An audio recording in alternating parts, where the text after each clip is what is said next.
Okay. So start with question 1. Walk me through what the question is asking you. Just what your thoughts are on the question in general. So where the question is saying hello world and variables.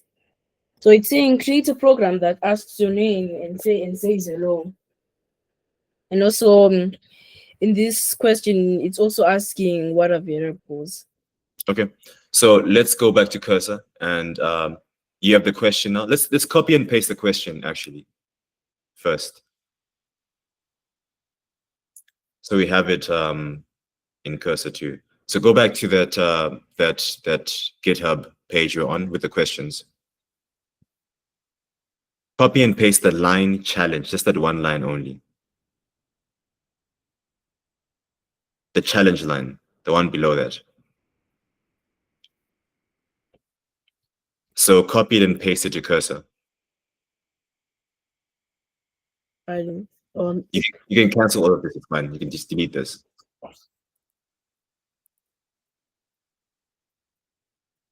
And then paste it here. Now just delete everything in cursor that you have currently. Go on the left side, not that side. Leave that open. No. So the center where the code actually is. So delete all of that in the code itself.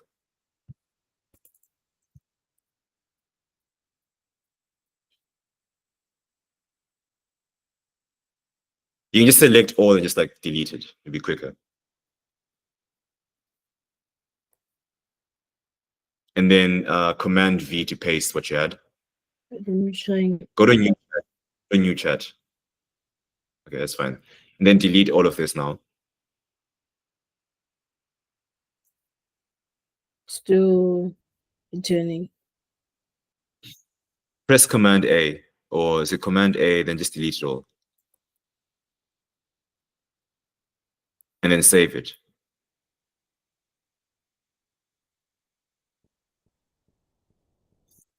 Maybe let me try and create a new file. Yeah, that's fine. That's fine. Give it a different name, not main.py. Give the file a different name. Maybe hello example.py. That's the one you had open, right?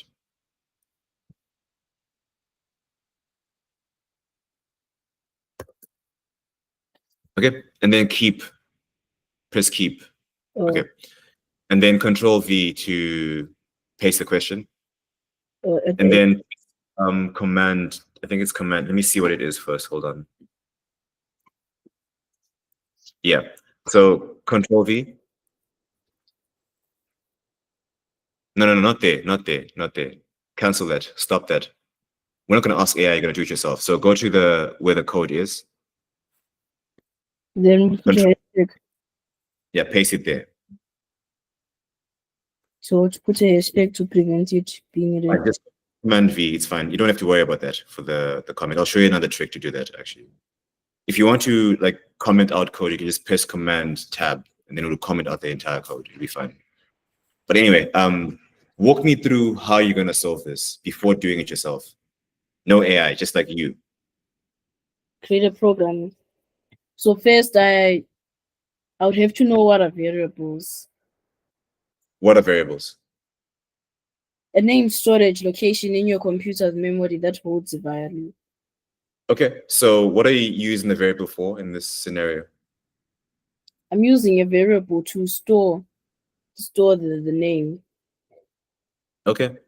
And then how are you going to, because it says asks for your name, how are you going to have the program ask you for your name?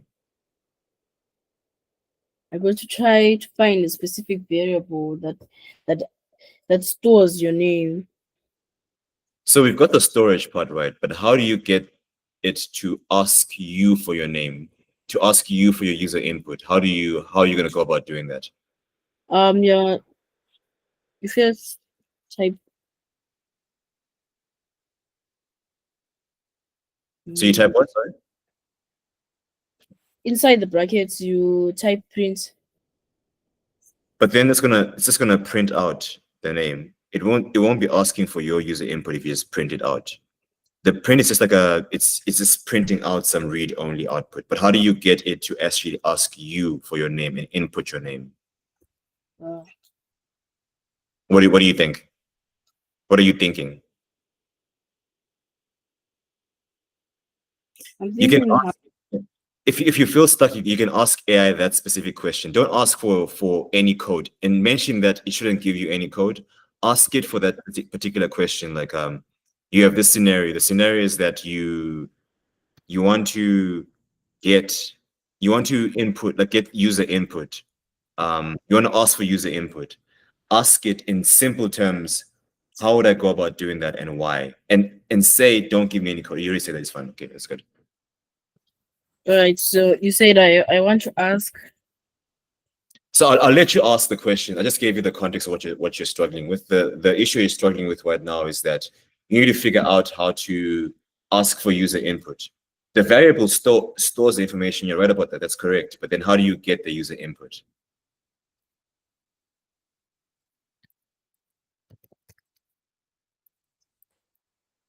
in Python or just in programming in general?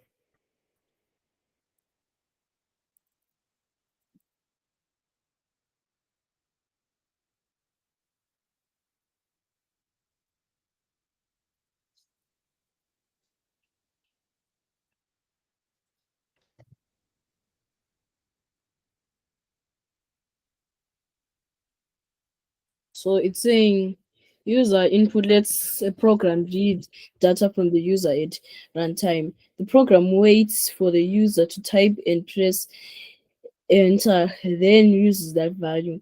Command approaches. 1. Command line input. The program prompts the user. The user types and presses enter. The program reads the input as text, often as a string. You may need to convert it into the right style, number, etc. 2. Interactive prompts. The program shows a message asking for input. The user responds. The program processes the response. Language differences. Okay, Built-in we can stop here. So the question I have for you is like, which option are we going for, one or two, from what we read so far, and why? number 2. Why? So the user actually knows that you should put your information. But if you want to build interactive prompts, you're building like building a front end. You're building something. You're building something to show the user. So that requires more effort. Whereas the command line is just going to be like the terminal. It will show you the thing at the bottom of your terminal, and then you can enter your name. So why wouldn't you want to pick the most simpler one, like one for this particular task?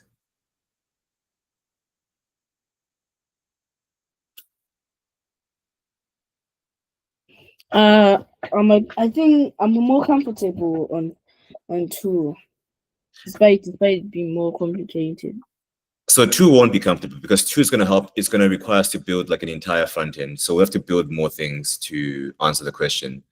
I think for the time being, you will get to that part where we build like more like a front end and all that stuff. But for the time being, let's go with one because one's going to be simpler for this question. And so there's already an answer regarding a built-in function that reads from standard input keyboard. Let's not use AI for this. Let's go to that site W3. Let's try and find, yes, the built-in function for Python that lets you that gets you that input from the user. So I'm going to let you find it yourself. Walk me through how you're going to look for it. We don't want to rely on AI too much because you still want to be able to do things yourself. Yeah.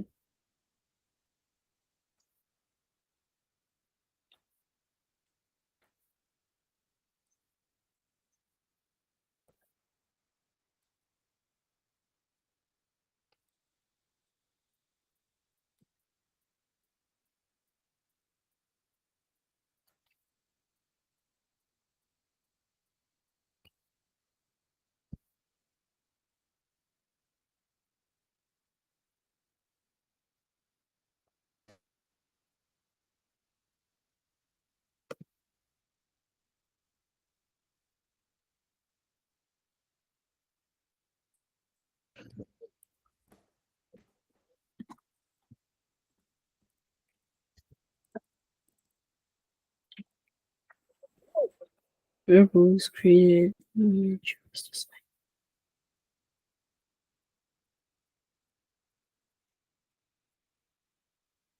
Maybe let me try this. Can you explain why you're trying that? I'm trying that since W3 schools says a variable is created the moment you first assign a value to it. So it's equal once you write the like the variable saying hi equals. But see, that's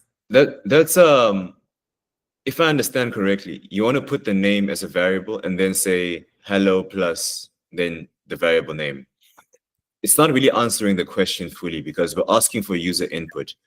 Right now, you're defining the name in a variable. It's not asking for user input. So I can give you a tip.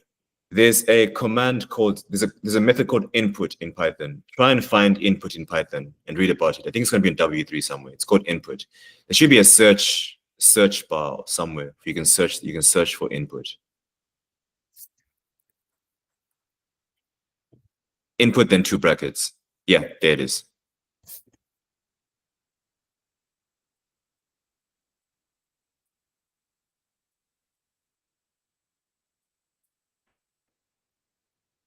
So the input function allows user input. The string representing a default message before input. Okay, let's go for it now and try it.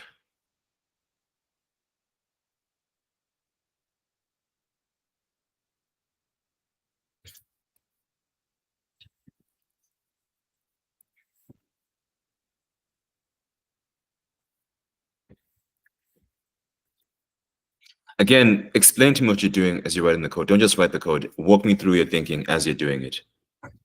So since I saw from here, it's written the inputs. Okay, so it's basically saying print enter your username. No, it's not actually name. So don't just copy the example. I want you to learn from the example that input, just focus on the input part. The input allows you to get the user input. So how are you going to use it now?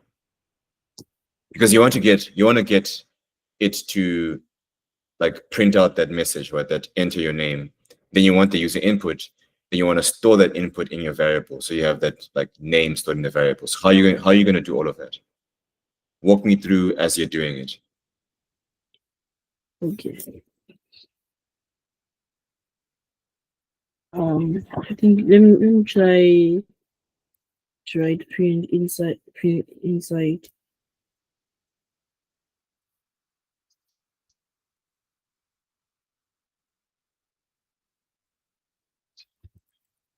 And let me try to run it.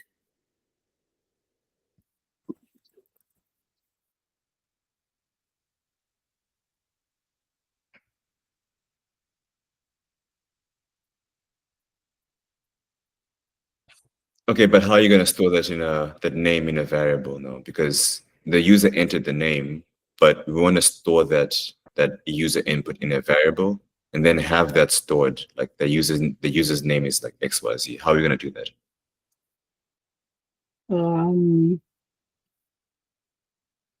You have a lot of the parts correctly already. You're able to like ask for the user input. You have the question stored in its own variable. All we want you to do now is just get the actual name itself in a variable too. And then say something like hello Wongi, for example. You can experiment, like you don't have to get the answer right the first time. But as you're experimenting, tell me what you're trying and why you're thinking that way. I think maybe if I write this, if I write like hello, and then paste and then write name, but then I write name.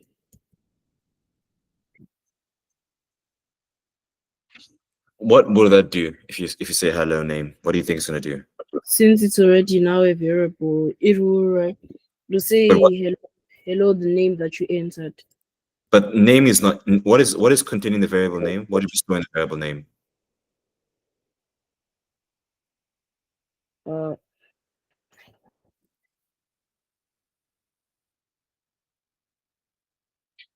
I guess let's start with this. At what point did we define the name variable? When did we declare that variable to begin with? at the beginning, What did in we? in input. No, Input.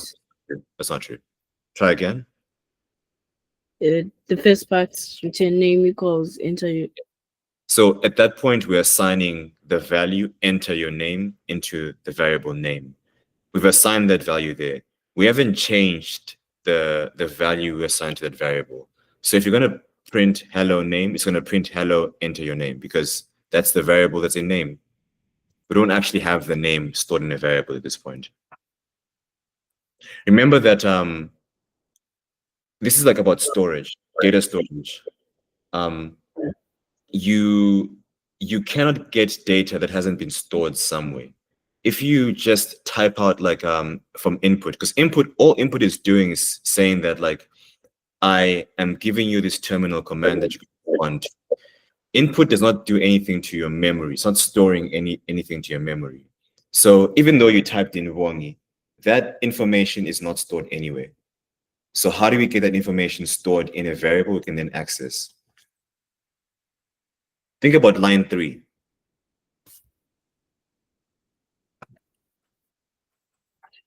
I'm thinking about line 3 since input it's like mentioning put inside the name, then it stores from then.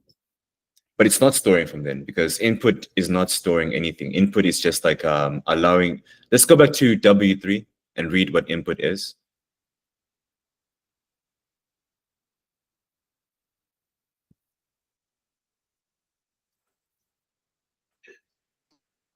So it's a function that allows user input. They don't say anything about a function that stores user input.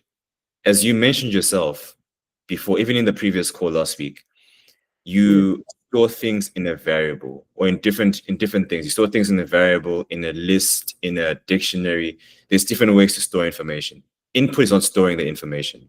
It's just, allowing you to get that input out. So now the question I have for you is let's go back to cursor.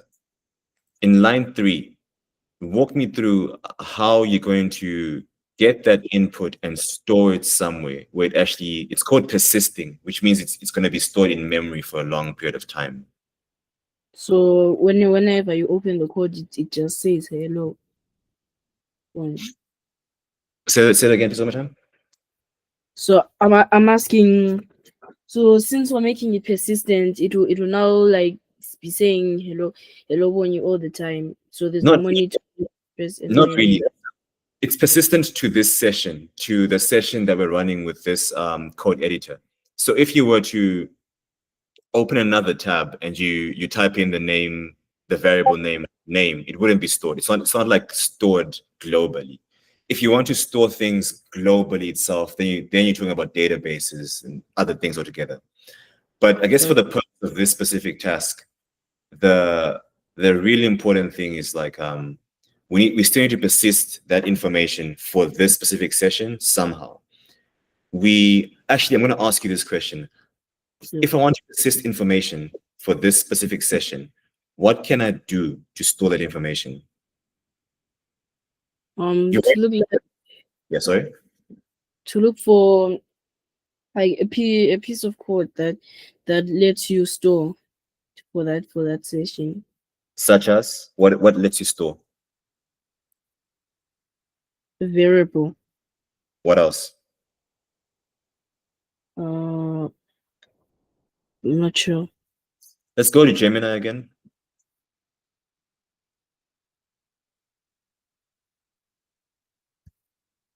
And then ask Gemini this question. Ask Gemini to understand, besides a variable, what do you store information in Python, and how does that work?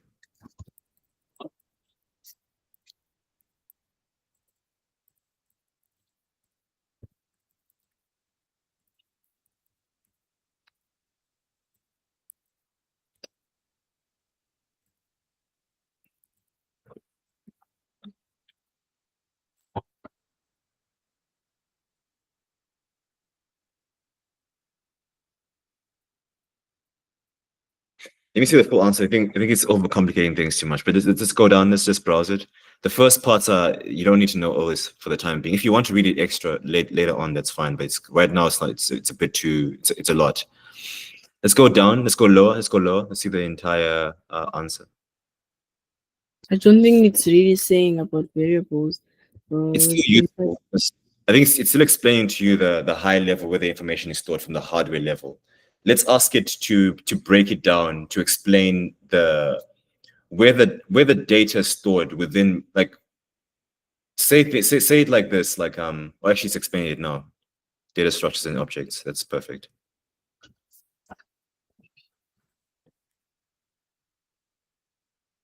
the structure objects.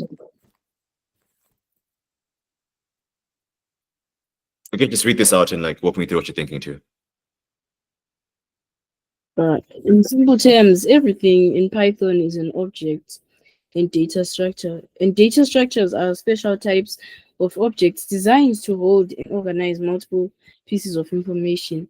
Here are the main ways Python stores information, how they work, and what they are used for. Lists, ordered collections, what it stores, an ordered sequence of items. Items don't have to be the same type, e.g., it can hold a number, a word, and another list. How it works: Python allocates a block of memory to store the references pointers to individual items. Because the list maintains the order, you can access items using an index, like finding a chapter in a book. Okay, let's skip Simple. this. I think ultimately you can just go through the list. There's lists, there's tuples. What else? Is there anything else? Dictionaries. Just go browse down the entire answer. Yeah, Dictionary and then uh, sets. and sets. So there's different ways to store data and variables, obviously. There's different ways to store data. Right now, we need to store, I don't want to give you the answer, but we need to store that data for input somewhere. Where do we store that? Let's go back to your cursor and help you figure that out. Uh, The problem is in line 3.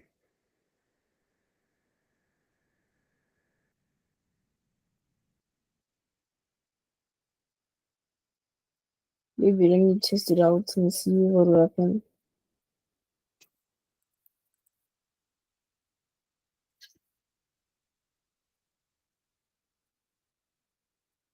Yeah, it's saying invalid syntax. Why is that? Line.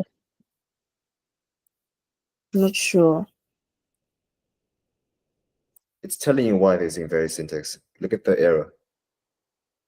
It's because of brackets. No. The plus sign, what are you adding? Okay.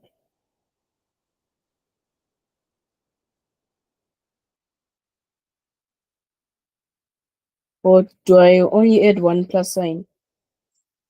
The plus is, what is the plus doing? To add the hello and name at the Exactly. same time. So if you have a plus and nothing else after that, then it's going to fail because there's an error at that point.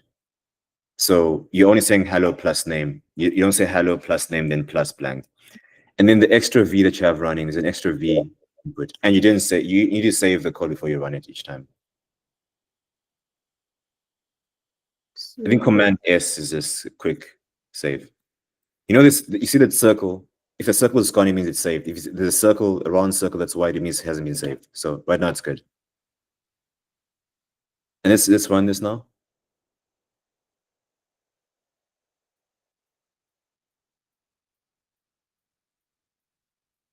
Another way to run this is just type in Python hello example.py in the terminal.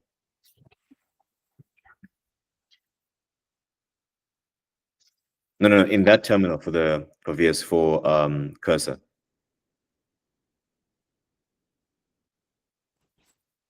At the bottom, just click the last part. No.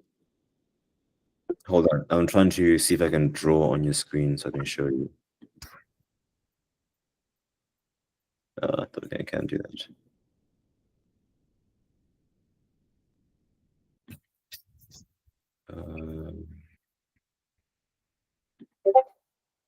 No, it's fine. Just go back to cursor.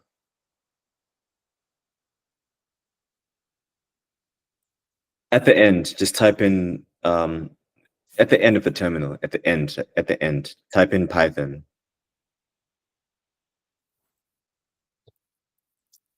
And space Python space hello example.py.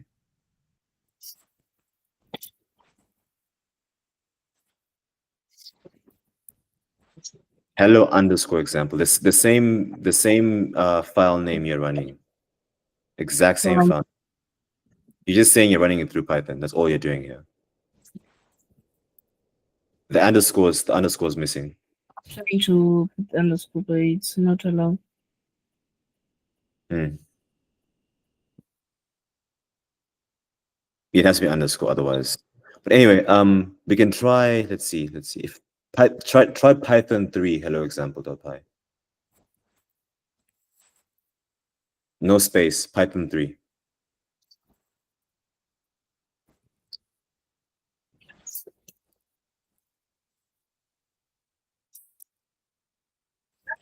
Yeah. Okay.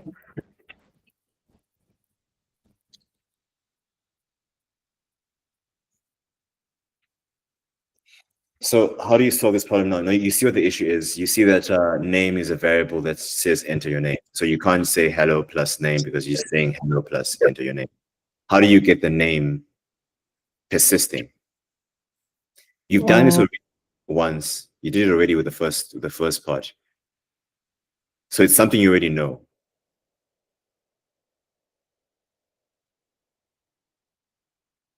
How are you storing the information, the hello, your name, enter your name information? How are you storing that? Where's it being stored currently? It's currently being stored to the variable. So why don't you use another variable to store the name? Just like have a variable saying full name and then store input in that variable. In line 3. Line 5.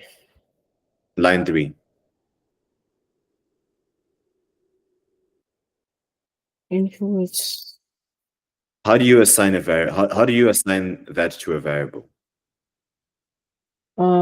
Equals. Yeah. Not there. Not there. You're not changing the input. You're assigning the input to a variable. The same way you assigned enter your name to the variable name. The same thing you're doing here. It's like the same, very simple. It's like you give a variable name, then you assign the value to that variable. You don't do it after input because you assign the variable first. It has to be a new variable name. Can't be the same one.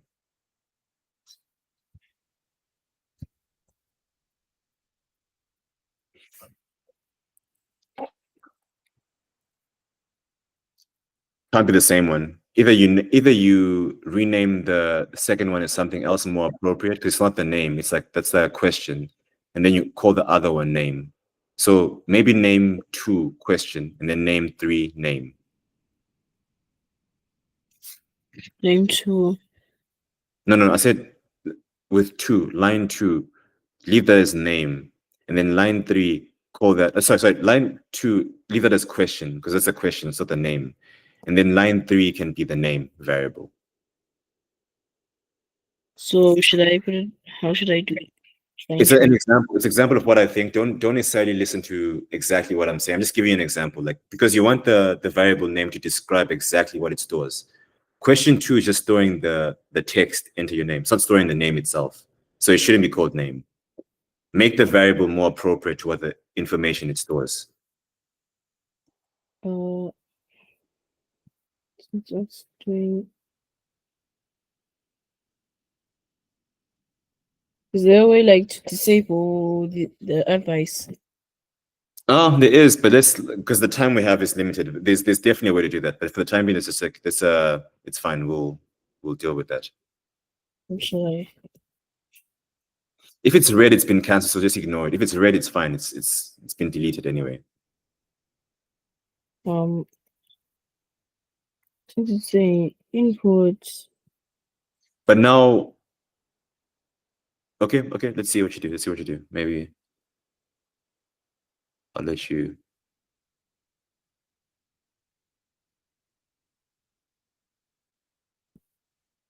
And then let me try running it. Save it. Did you save it first? I saved it. You didn't save it because that icon, that red thing is still there. That white dot is still there. On top, leave the timeline stuff. That's not really useful. Look at the on top. They says hello example, file saved, this and this. There's a white circle. If that white circle is there, it's unsaved changes. So just Control S to save. That's it. Then it's saved. You can see the timeline show you file saved now 7 minutes ago. So it tells you when it was saved. Now you can run the code.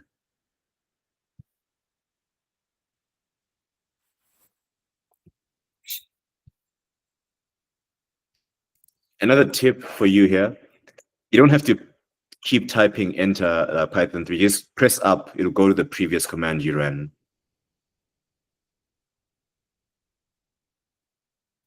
No, just press the button up on the terminal, on your keyboard. Yep.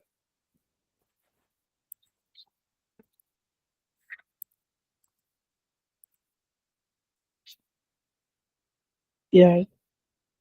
Nice. Okay, so we have that locked down. I think we only have 8 minutes. We can try and do question 2, but we might not be able to finish it. Let's try and do question 2.